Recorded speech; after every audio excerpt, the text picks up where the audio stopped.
کچھ غلطیاں ہم کرنا نہیں چاہتے پر ہم سے ہو جاتی ہیں، کچھ دل ہم توڑنا نہیں چاہتے پر وہ ٹوٹ جاتے ہیں، ہماری مجبوری ہوتی ہے ٹوٹ جاتے ہیں۔ رات کو اس کی بارگاہ میں ہاتھ باندھ کے کشف طلب دراز کر کے خوب استغفار پڑھنا چاہیے کہ مالک بندے ہیں نا، کیا کریں، نفس کا ساتھ ہے، دنیا کا ساتھ ہے، خواہشات نفسانیہ، مالک معاف کر دے، درد سے توبہ، رسم نہ ہو، کہانی نہ ہو، لفظ نہ ہو، جملے نہ ہو، اور جناب ایسے لوگوں کے بیچ بڑے ہاتھ باندھ کے اور بڑا کوئی ضرورت نہیں، آپ اکیلے اپنی چارپائی پہ بستر کے اندر منہ دے کے بھی درد سے کہیں گے نا معاف کر دے تو وہ تو مہربانی بڑا ہے۔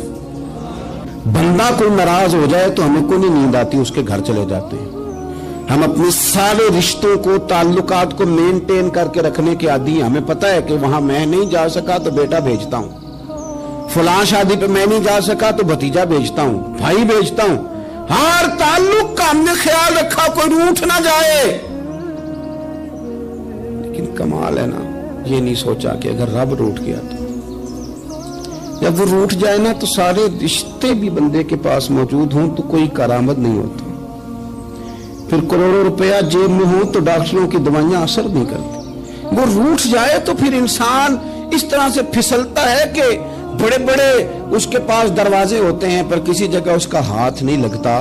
خدا را خیال کریں، دنیا روٹتی ہے تو روٹ جائے، رب رسول ناراض نہ ہونے پائیں، اس کا خیال کریں۔ حضور فرماتے ہیں وہ مسکراتا ہے، اسے خوشی ہوتی ہے جب کوئی اس کا بندہ اس کی طرف رجوع کرتا ہے۔ آپ دیکھیں نا، سارے ڈاکٹروں نے کہہ دیا کہ اس کے تو گردے، معدہ، جگر، ہر چیز ختم ہے، گھر لے جاؤ، خدمت کرو، ہر طرف پریشانی ہے۔ وہ بندہ بھی سمجھ گیا ہے کہ آخری وقت آ گیا، کل جاؤں پرسوں جاؤں، تیاری ہو گئی، سب لوگ آ گئے، باہر والے بھی آ گئے، یہ ماحول ایک عجیب رنگ اختیار کر گیا۔ اچانک ایک ڈاکٹر نے آ کے کہا نہیں نہیں غلطی لگ گئی تھی۔